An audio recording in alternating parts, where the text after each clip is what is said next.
जय चित्रगुप्त भगवान।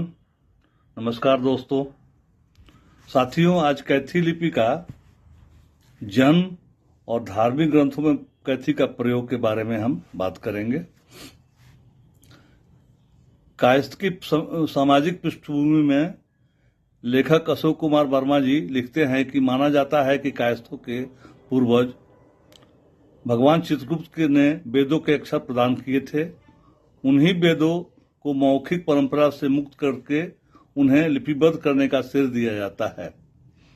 उनके वंशजों कायस्थों ने लेखन का पेशा अपनाया और कैथी लिपि का आविष्कार किया, जो सबसे प्राचीन लिपियों में से एक है। इस सर्वे ऑफ इंडियन लैंग्वेज के लेखक जॉर्ज अब्राहम ग्रेसन लिखते हैं कि कैथी लिपि उत्तर भारत के कायस्थों या लिपिकारों के बीच प्रचलित थी। वे आगे कहते हैं कि कैथी और देवनागरी का संबंध हस्तलिखित और मुद्रित अंग्रेजी के बीच के संबंध जैसा ही है। धार्मिक ग्रंथों में कैथी लिपि का प्रयोग। कैथी लिपि का प्रयोग धार्मिक साहित्य कार्यों में किया जाता था। पांडुलिपियां भी कैथी में लिखी जाती थी। भगवत पुराण से ली गई सुदामा चरित नामक एक पांडुलिपि कैथी लिपि का उपयोग करके मारवाड़ी भाषा में लिखी गई थी। यह 19वीं शताब्दी की पांडुलिपि राजस्थान के बीकानेर में मिली थी। यह ध्यान देने योग्य बात है कि राजस्थान और गुजरात में प्रयुक्त महाजनी लिपि कैथी का ही एक रूप है।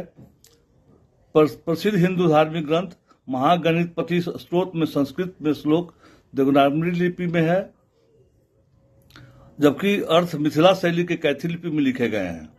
ग्रंथ के बाद के पृष्ठों में कुछ अर्थ भोजपुरी शैली की कैथी लिपि लिखे गए हैं।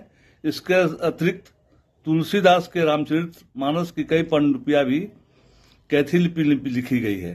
कैथी को विशेषज्ञों का कहना है कि 17वीं शताब्दी तक रचित 10% पांडुलिपियां कैथी में थी।